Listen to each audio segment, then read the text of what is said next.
tenemos mala memoria. Nos acordamos de cosas intrascendentes y de las cosas realmente que valen la pena, que han marcado un antes y un después dentro de la historia ecuatoriana, pues como que les damos muy poca importancia. Yo me atrevería a decirle, Freddy, por aquí desfilarán todos los candidatos asambleístas, posiblemente candidatos a presidente de la República, vicepresidente, y a lo mejor no saben qué sucedió hace 30 años. Entonces digo, los que Exacto. si no conocemos nuestra historia, realmente estamos fallando en una forma tremenda, ¿no? Yo por eso digo, la guerra del Cenepa tiene un significado tan grande que eso marca un antes y un después dentro de la historia de nuestro país, porque sencillamente nos habían vapuleado las veces que les había dado la gana, nos habían mirado por encima del hombro, nos habían tratado debajo de la mesa, hasta nos goleaban en el fútbol. 1995. Y 5, así es. El periodo de Sixto, ¿cuál era? Usted lo recuerda extraordinariamente bien. ¿94 era? ¿92? ¿96? ¿O 90 y...? Ese fue el periodo El periodo de gobierno de Sixto Durán Ballén. Sixto Durán Ballén, ministro de Defensa era el general José Gallardo Román y jefe del Comando Conjunto de las Fuerzas Armadas, el general Paco Moncayo Gallegos. Ellos prácticamente fueron las figuras visibles en todo este evento, sin quitarle ningún mérito a todo el personal de apoyo que estuvieron junto a ellos, ¿no? Entonces digo, mira, en la última guerra. es prácticamente la última que tuvimos, porque antes tuvimos las escaramuzas del 81 en el gobierno de Roldós, donde salimos no tan bien parados.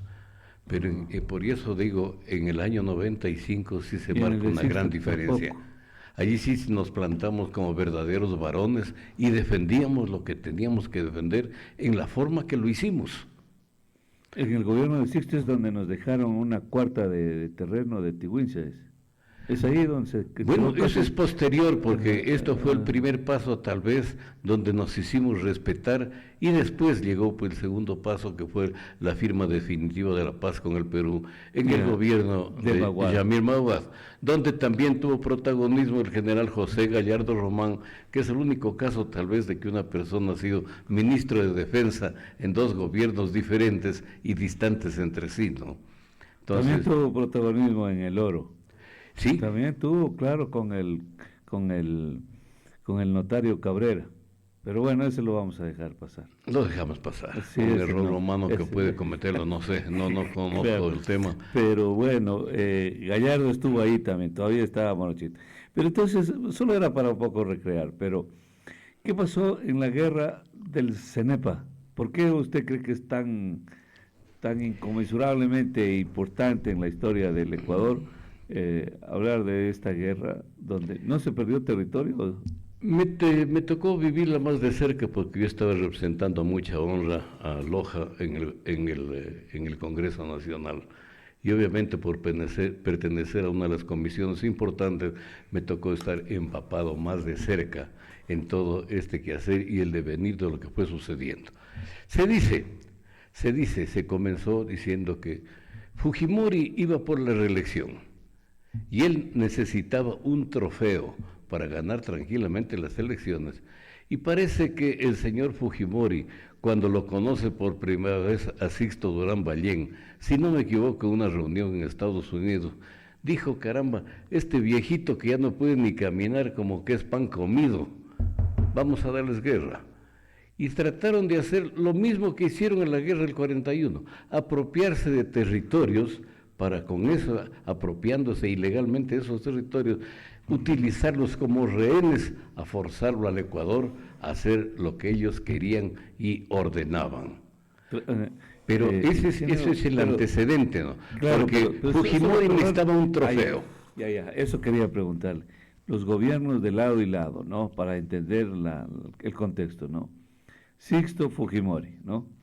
¿Así era o no? Así era. Ya. Previamente ya algo se habían conversado los gobiernos de Rodrigo Borja con Fujimori y había bien habido contactos iniciales para seguir tratando el problema de la paz, que de lo cual hemos venido años de años de años de años. Se habían cumplido ya 50 años del 41, ¿no? Donde realmente fuimos vapuleados en la forma que fuimos. Se habían cumplido 50 años, eso estaba recientito, estábamos en el año 95, y parece que el Perú toma la decisión de armar la guerra y hacerse la víctima, como yo ha sido siempre, porque el Perú siempre le ha acusado al Ecuador de haber sido el agresor. Cuando si jalamos unos números, como se dice vulgarmente, veremos que la diferencia de potencial, de armamento, de hombres, de ejército, de todo, es abismal, casi 3-1. El malo es así, siempre se victimiza. Entonces, esta vez se les falló porque sencillamente no se imaginaron la resistencia con la que se iban a encontrar. Gallardo aún vive, ¿no? ¿Sí? Entonces, mira, nunca se imaginaron eso, porque la respuesta del Ecuador, al comienzo con mucha paciencia, porque 2 o 3 patrullas que se habían infiltrado en territorio ecuatoriano tratando de ganar los territorios, fueron detenidas y no fueron apresadas, fueron devueltas al gobierno peruano. Pero llegó un momento en que ya se tomó la decisión de repeler con fuego las incursiones solapadas del Perú en las selvas ecuatorianas.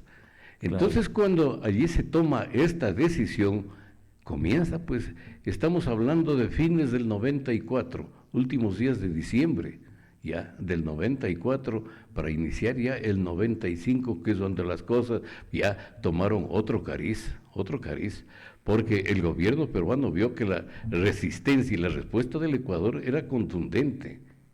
Pero lo que es importantísimo, yo creo que descartar, Freddy y ciudadanía, es ese gran liderazgo que tuvo Sixto Durán Ballén.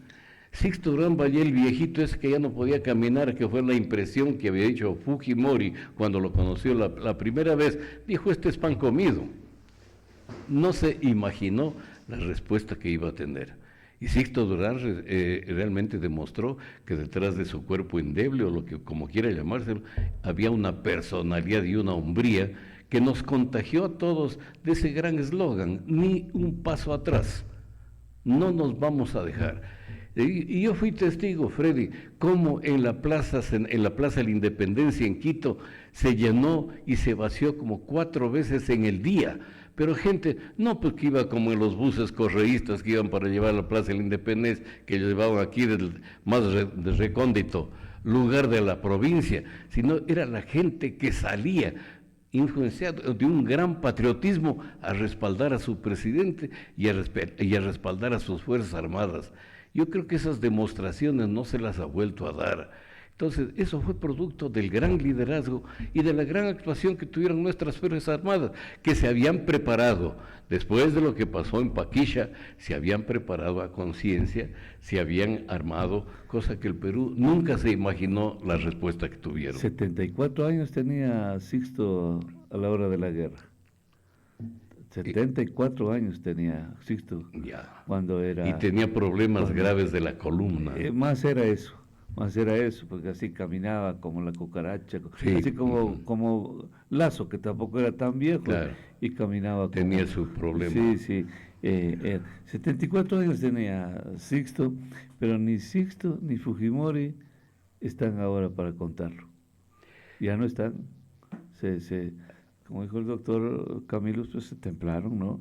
Hace tiempos y bueno, Sixto Fujimori hace poco, pero ¿por qué nadie recuerda esa guerra de aquella frase, ni un paso atrás? Y fue una... ¿Cómo se aglutinó todo el pueblo ecuatoriano alrededor de un liderazgo que lo veía, pues, porque realmente el liderazgo de Sixto nadie lo puede negar, respaldado por unas Fuerzas Armadas que se habían preparado, después de lo de Paquisha del 81, se habían preparado bien para defender nuestro territorio. Pero no nos olvidemos, yo por eso mencionaba, Fujimori estaba a las puertas de de la reelección, que eran en abril, y él quería pues un trofeo. ¿Qué mejor trofeo para ganar avasalladoramente en el Perú hubiera sido haberlos revolcado a los ecuatorianos nuevamente? ¿Y ganó o no? Ganó sí, pero ganó con mucha dificultad, porque realmente la información que se vendió en el Perú estaba muy alejada de lo que realmente sucedió en la realidad, en la frontera. Allí, por ejemplo, las cifras que hay, un libro que yo tengo del general Gallardo, habla de que en el lado peruano hubieron, si no hubieron más, por lo menos una cifra muy cercana a las 1000 bajas. Hubieron oficiales de alto rango que cayeron en la lucha de la guerra. Una especie de Ucrania chiquito así el Ecuador. Claro, así en pequeño como lo tenía don Montesinos alrededor, la imagen que vendían en el Perú era una imagen triunfalista, como que estaban ganando y ese era el gran trofeo para su reelección. Y total, caía. Entonces viene pues esta respuesta del lado ecuatoriano, impidieronla porque esto todo se centró, trataban de apropiarse los terrenos del Alto Cenepa. Como decía, para que esos terrenos sirvieran como rehén para obligarlo, igual que hicieron con la provincia de Loro y con la provincia de Loja en el 41. Exactamente el mismo procedimiento. Entonces, mire, pero eso les falló. Trataron de apropiarse de la cueva de los Tallos, de Coango, todos estos que eran ecuatorianos, y comenzaron las infiltraciones, hasta que del lado del Ecuador, las Fuerzas Armadas y el Consejo Nacional de Seguridad decidieron que había que repeler a fuego. No entendieron de buenas maneras, comenzaron a contestar a fuego. El Perú perdió como 4 o 5 helicópteros. Bueno, las pérdidas que tuvo el Perú fueron significativas. Bueno, acá perdimos más con los helicópteros DRUF y sin ir a la guerra. Que cómo nos hubieran servido, dijo. ¿Cómo? Pero mira, allí hay cómo el pueblo ecuatoriano se sacrificó porque esa guerra tuvo un costo muy alto. Sin embargo, nos exigieron y nos pidieron que hiciéramos contribuciones. El pueblo ecuatoriano las hizo con todo el gusto, ¿Qué tipo porque de sabía que ese dinero era bien empleado, no como sucedió con lo del terremoto, la reconstrucción de Manabí y Esmeralda. Pero ¿cómo era la contribución? La contribución, no recuerdo exactamente cómo fue, pero sí fue una contribución porque la situación económica del país era dura. Fueron algunos meses de guerra y mantener esa guerra no declarada durante tantos meses, eso significó un costo muy, pero muy alto. Para el Ecuador, sobre todo. Entonces, mira, yo lo que digo es... Porque tenía fronteras vivas el Ecuador. ¿Usted conoce Patuca? Sí, yo estuve una vez ahí en Patuca. ¿Y qué fue a hacer en Patuca? Entonces, mira, por ejemplo... ¿Cómo era? Porque por ahí era el teatro de operaciones. Claro, el centro de operaciones, Claro. allí pues se centró en lo que fue, si no me equivoco, el campamento de la primera empresa brasileña que vino al país a construir la Méndez Morona. Y allí en Patuca se concentró, era el campamento de la empresa que lo cedieron para que fuera el centro de operaciones militares. Por otro lado, la Marina y la Fuerza Aérea estaban preparadas para cualquier eventualidad, porque sí se actuó con mucha inteligencia, fue el Ecuador no meterse en una guerra total, no abrirse muchos frentes de batalla, sino concentrar solamente en la parte oriental, a la cual nosotros teníamos mucho más acceso de abastecimiento, cosa que el Perú no lo tenía, porque esa zona selvática no tiene ninguna vía de acceso y todos los aprovisionamientos lo hacían vía aérea, vía helicóptero. Entonces te digo, esa fue la inteligencia de nuestro país, mantener la guerra solamente allí, no la extendió, porque también estábamos preparados. No nos olvidemos que acá en Loja, acá en la provincia del Oro, yo vine, Freddy, en 2, 3 oportunidades venimos fines de semana con algunos diputados que realmente con patriotismo vinieron a constatar la realidad en Macará y en Zapotillo. Venimos unas 3 fines de semana a constatar, a darle ánimo a la gente, con mensajes del Congreso, que el Congreso estaba apoyando al ejército. ¿Y ahí cómo era el ambiente en Macará? Tranquilo. La gente de Macará, pues te cuento como anécdota, una noche nos quedamos a dormir en Macará, y allí pues para olvidarnos de las penas, un cantuca con agua de coco, no sé, quién sabe, y estaba el infaltable Chongo Campoverde con la guitarra, y el Chongo dijo en señal de protesta por estos que nos tratan de invadir otra vez, no voy a cantar ni un vals peruano. Esa fue la protesta grande del Chongo, que su especialidad eran los... Y mira, hubo anécdotas como esta. En Zapotillo recuerdo una señora que vendía lisa pescado frito allí en la calle. Y un diputado, Ruiz, si no me equivoco, y usted, señora, ¿qué opina de la guerra con el Perú? ¿Qué guerra ni qué guerra? Dijo. Yo tengo 3 hijas casadas con peruanos y mis yernos son una maravilla. Con ellos nos llevamos bien. La gente de la frontera nunca entendió esto de la guerra. O los gobiernos nunca entendieron cómo vivía la gente Claro, en la alguna frontera. vez yo te he contado, Freddy, conversando con el presidente Fujimori, yo le dije, presidente Fujimori, yo me identifiqué de dónde era. Le digo, el sur del Ecuador es tan olvidado de Quito como el norte del Perú es olvidado de Lima, y la gente en la frontera hacen milagros para sobrevivir.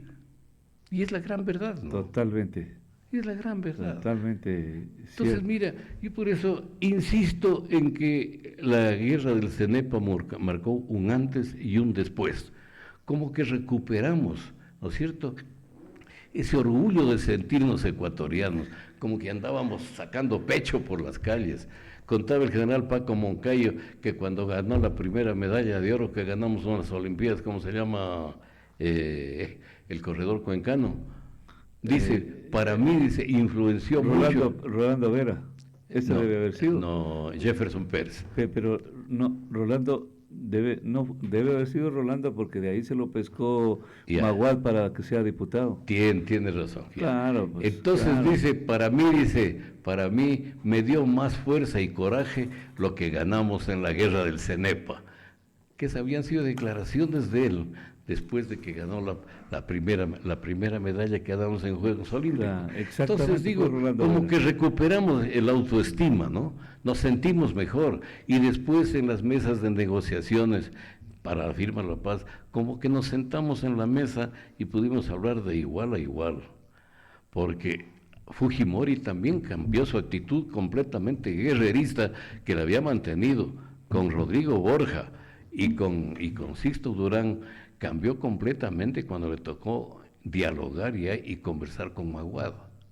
Cambió su Pero es que actitud. eran presidentes de otro nivel, de otra talla que no la podemos ahora dimensionar. Imagínense Borja, ¿cómo sería esa talla de gobernante, ¿no? El mismo Maguad, porque entiendo que de la guerra del Cenepa se sentaron ya las bases para lo que sería la firma de la paz, ¿no? Estaba cerca la fecha, Claro, ¿no? ya se habían hecho los primeros, por eso he mencionado que ya se habían hecho de reuniones con Rodrigo Borja.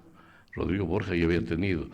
Sixto Durán ya tuvo un primer contacto también con Fujimori, pero ellos dicen que todo el tiempo la actitud de Fujimori era guerrerista. Él insistía en el protocolo de Río y no cedía un ápice del protocolo de Río de Janeiro. La Hay una actitud persona de en la línea. Fujimori comienza a cambiar después de la guerra del Cenepa. Buenos días. Gracias, querido Freddy. Un saludo al ingeniero Galo Aguirre y a sus oyentes en toda la región sur del país. Le habla en Soneira Granda. Mire, Galo, un acierto su entrevista para hablar de un hecho sumamente trascendente en nuestra vida como país, como nación, como república, como Estado independiente. Usted ha dicho que fue un antes y un después, así es. Quiero hacer algunas precisiones y si estoy equivocado, se molesta en corregirme. Mire, el doctor Rodrigo Borja tuvo también una destacada intervención histórica. Él planteó anterior la intervención de la Iglesia Católica, del Santo Padre el Papa, aceptó, pero Fujimori se negó a aceptar esa mediación. Por otro lado, un líder, también un líder muy respetado en el país, ya no estoy hablando con él, sino con su alma, León Febres Cordero, tenía la teoría de mantener la herida abierta, pero no fue aceptada por los círculos políticos, intelectuales y por el pueblo. Fue rechazada, más tenía otros contextos que no es en este momento de analizar. Quería también, por otro lado, destacar la unión, como usted lo dijo. Hubieron grandes marchas en Quito, Guayaquil y en todas las ciudades del país. La juventud se volcó a los cuarteles. a prepararse, a donar sangre en estos momentos que la patria reclamaba. Quisiera también precisar de que el problema fue focalizado, era una guerra focalizada, iniciada por Fujimori en plena campaña electoral. Él buscaba su reelección, un caudillo que buscaba su reelección, e incluso días antes de iniciarse el conflicto, él estuvo en el oriente peruano, visitando ciudades, y eso destacó la prensa a nivel mundial. El papel del periodismo ecuatoriano, el equipo de prensa que se formó con el doctor Simón Espinosa y otros intelectuales de avanzada que hicieron presencia y difundieron las condiciones a diario en la prensa mundial, fue también muy destacada. Gracias, Freddy Galo, por escucharme. Bueno, en realidad tienes razón de muchas cosas. Mira, olvidaba yo decir que, por ejemplo, Fujimori visita por primera vez Quito. Primera vez que un presidente peruano visita Quito en el año 91, a los finales de la administración de Borja. Y también vuelve a visitar Quito para la posesión de Sixto Durán, es en el 92. Y aún así le declaró la guerra. Claro, Fujimori, primera vez que un presidente peruano había visitado Quito.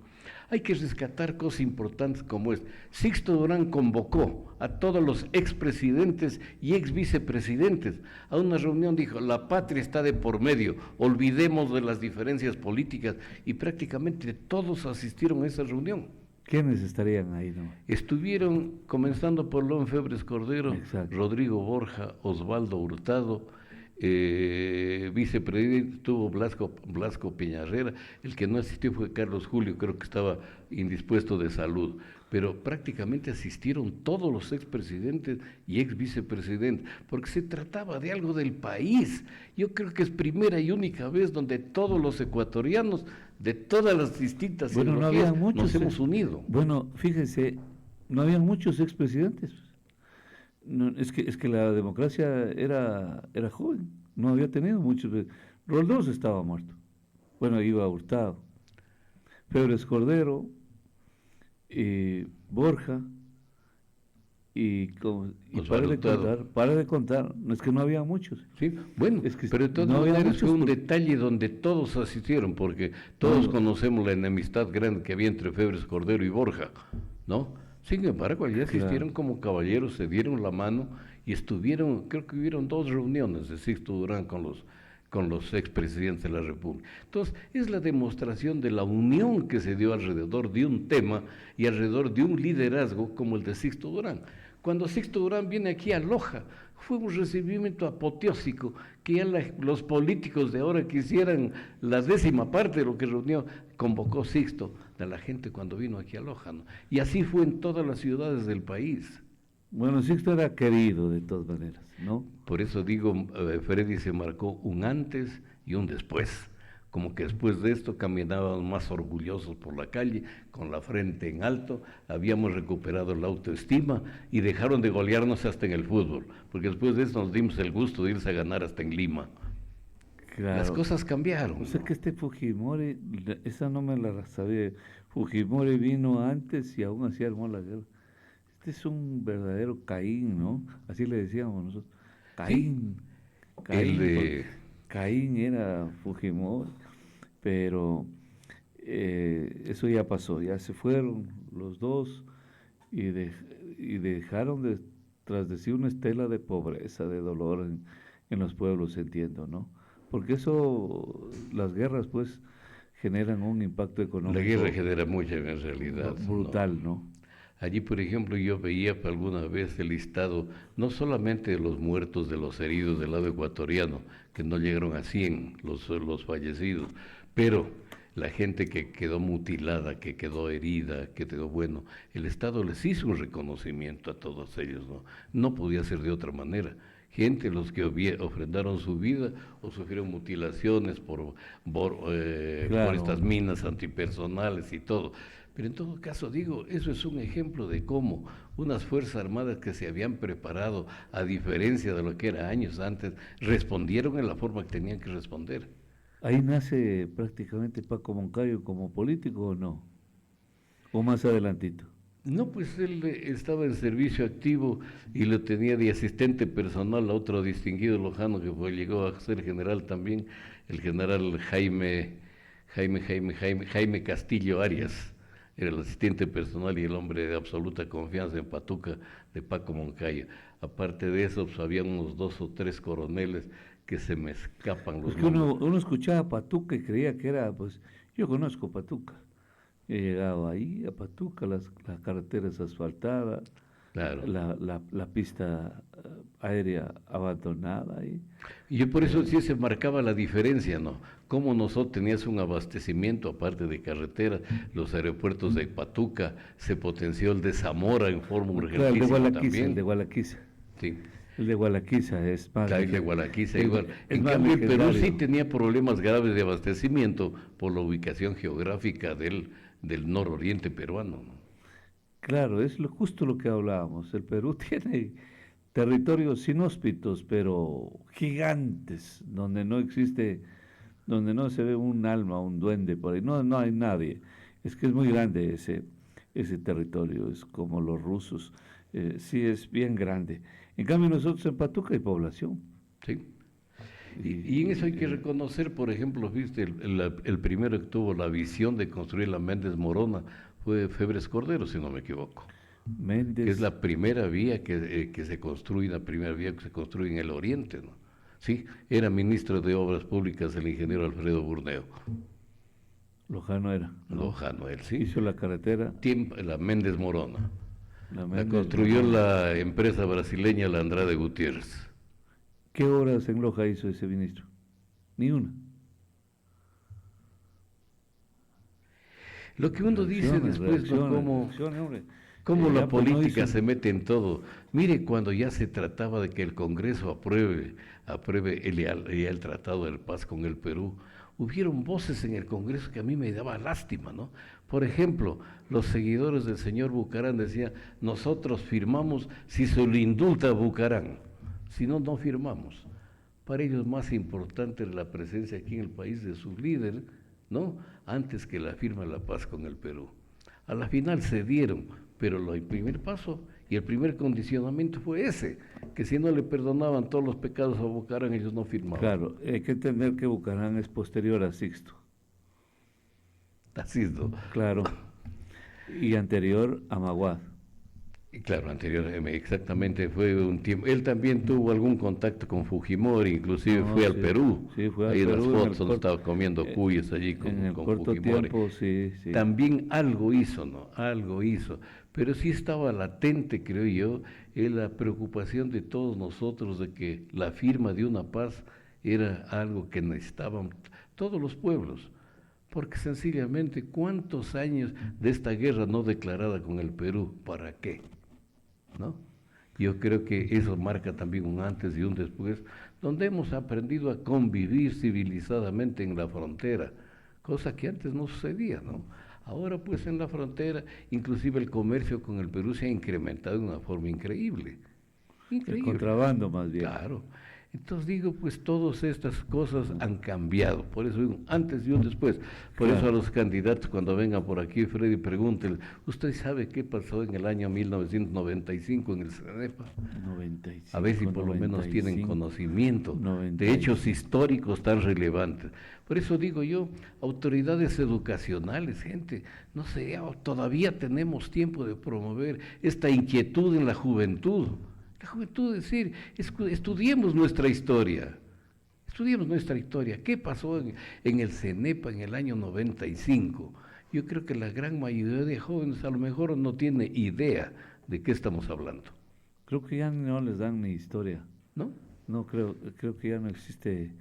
A nosotros nos daban historia y geografía del Ecuador y nos daban historia universal. Sí. Además, obviamente, geografía universal. Ahora ya creo que ni aquí ni a Jipiro no conocen, o sea, cómo era Jipiro y así. No saben nada. solo puras redes y se acabó. Ese es un tema bien interesante, muy interesante de la educación. No, yo lo estaba oyendo, en verdad, qué bonito saber lo que pasamos, lo que vivimos, cómo mejoró el Ecuador. Nadie podía pasar, sobre todo gasolina de contrabando, ahora ya hay bastante en el Perú. Gracias a Dios, gracias a la firma de la paz. Hay cosas malas también, debe haber cosas malas a raíz de la firma de la paz. Debe haber, tiene que haber algún saldo negativo, no todo en la vida es color de rosa, ¿no? Claro, no de todo. Es Debe como haber, decir cuando hablamos de la dolarización, que todo el mundo está de 98% está de acuerdo, hay un 2% que a lo mejor bueno, eso sí inicialmente sería de traer, tuvieron algún perjuicio, ¿no? pues que todo el mundo tuvimos perjuicio, Claro. pues hasta el más humilde tenía perjuicio. Yo me acuerdo que tenía 1000 sucres en el bolsillo y entonces me quedaron en ¿cuánto? No, y es la verdad. 25 En estos dólares. grandes Hombre, no me actos que haga son impactantes, hay mucha gente que fue perjudicada, ¿no? Y es la verdad. Pero el tiempo ha dado la razón, porque este momento No. yo veo que ningún candidato a la presidencia de la República te atreve siquiera a tomar el tema de una posible desdolarización de la economía. No es que me reía porque un amigo contaba. Yo creo que no hay que ser payaso, hay que ser serios y sobre todo tener. Decía que le veía a un viejito que hacía relajo en la ventanilla del banco porque le daban en dólares. ¿Cuánto era? 25 dólares por $1000 era el cambio, creo que así fue, ¿no? Claro. Creo que fue así. Y le daban pues 25 dólares por sus 1000 sucres. El viejito hacía relajo porque no quería 25 dólares, quería 1000 sucres, que le parecía bastante, y los dólares le parecían muy poco. No dejaba pasar al resto, hombre, haciendo problemas, porque decía, qué terrible situación que me pasó vivir en la cola. Le digo, hombre, yo creo que hay que ser más serio y respetar a la gente, ¿no? Tremendo relajo. Pero son situaciones que esas son las que vivimos, ¿no? Esas son las que vivimos. De ahí para acá, todo aquel que haya nacido del 2000 para acá, nunca en su vida vieron el sucre. Miren, todas esas cosas anecdóticas, ¿no? Ahora, no nos olvidemos que el impuesto más grande que paga al menos la gente con menor poder adquisitivo es la inflación, ¿no? Es el peor impuesto que puede haber, porque nosotros tuvimos ya cuando vino la dolarización con una inflación que estaba cercana al 100%, cuando los bancos ya pagaban como el 70% de intereses, miren, que era una figura ilusoria, porque ni siquiera avanzaba a compensar lo que era la inflación. Pero eso no nos damos cuenta. Después vienen nuevos tiempos y vemos que los sueldos que recibía la gente, cuando fueron normalizando las cosas, ya no se erosionaban mes a mes, ¿no? El valor adquisitivo del dinero ya se mantenía.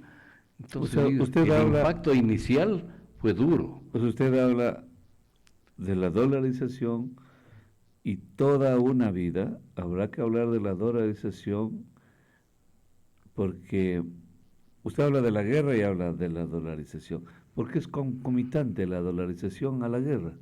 Es decir, no se puede hablar de la dolarización sin hablar de la paz. De la paz, ambas cosas están unidas, será porque la misma persona asumió esa responsabilidad histórica y el tiempo, el pueblo le ha dado la razón, ¿no? También son 25 años que estamos en dolarización.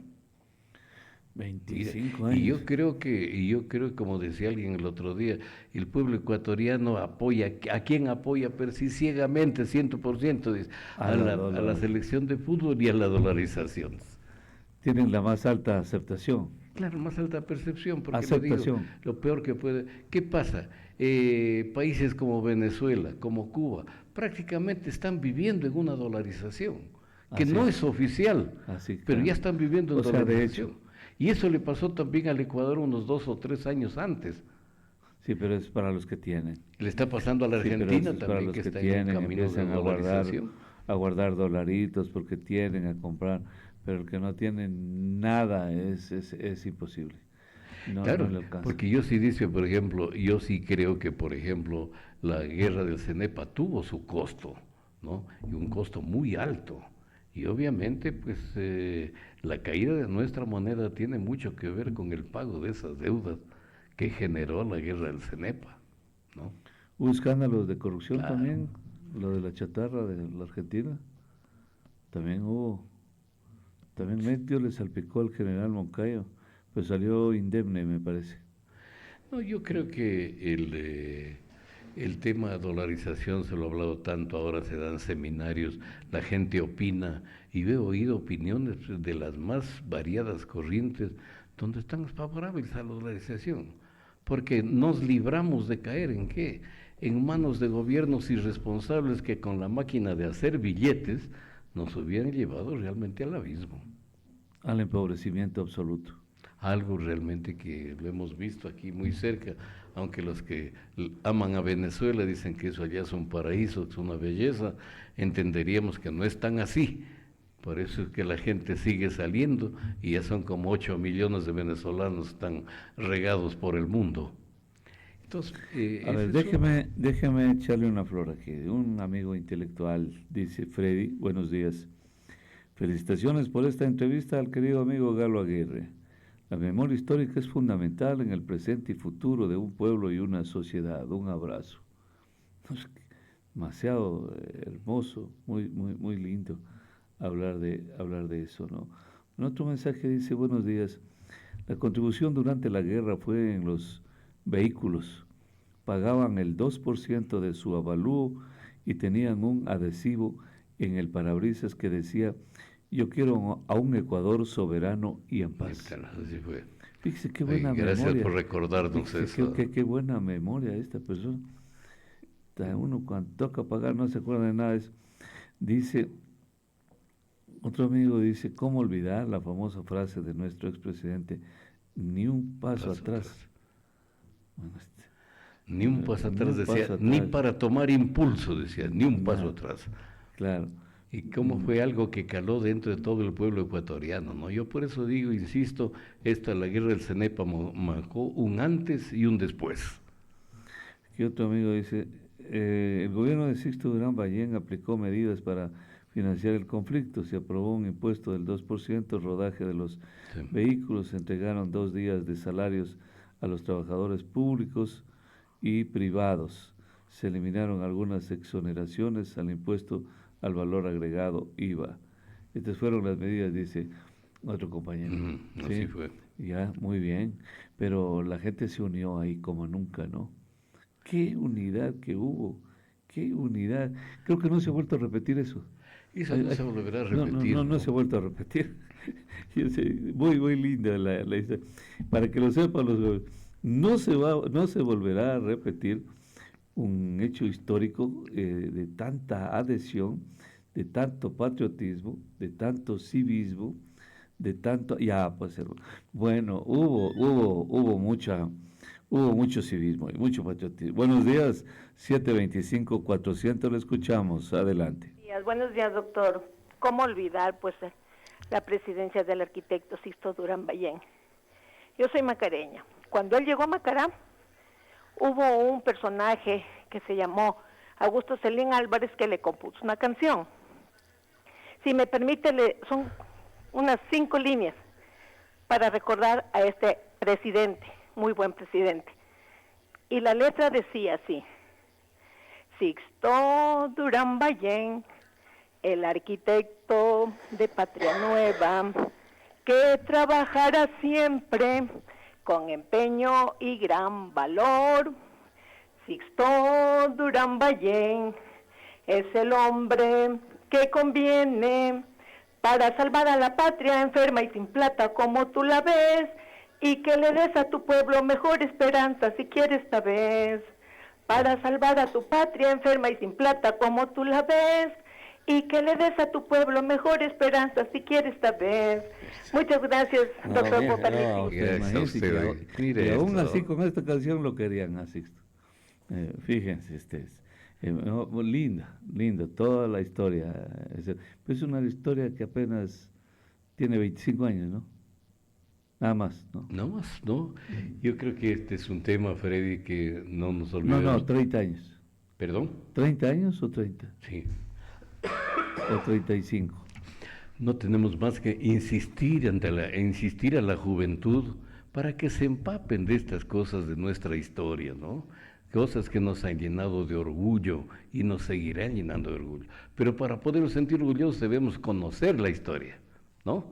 Yo sé que hay muchas personas que dirán, cuando eso pasó yo ni nacía todavía. Cierto es la verdad. Claro, yo Muchas tampoco personas, nacía cuando, ¿no? cuando Eloy Alfaro fundó Claro, el sin embargo Eloy Mejido, Alfaro está allí, García bueno, Moreno, todos, tampoco, Isidro Ayora, son personas que están allí, son parte de nuestra historia. claro. Entonces, yo No, creo, pues a ver, ya son las 8, pues tenemos una entrevista, pero tenemos una entrevista vía Zoom. Quiero agradecerle muchísimo, nos hemos excedido, pero ha sido maravilloso. ¿Cómo no va a ser maravilloso si nosotros que participamos en un curso que se denominaba Corresponsales de Guerra, ahí, y fue muy lindo recordar cómo bailamos en Saucillo, cómo dormimos en Macará, en el cuartel, cómo anduvimos. No, pues es una cosa maravillosa, una cosa maravillosa. Las compañeras que por ahí las veo todavía, tengan la bondad de agruparse todas y recordar esta fecha.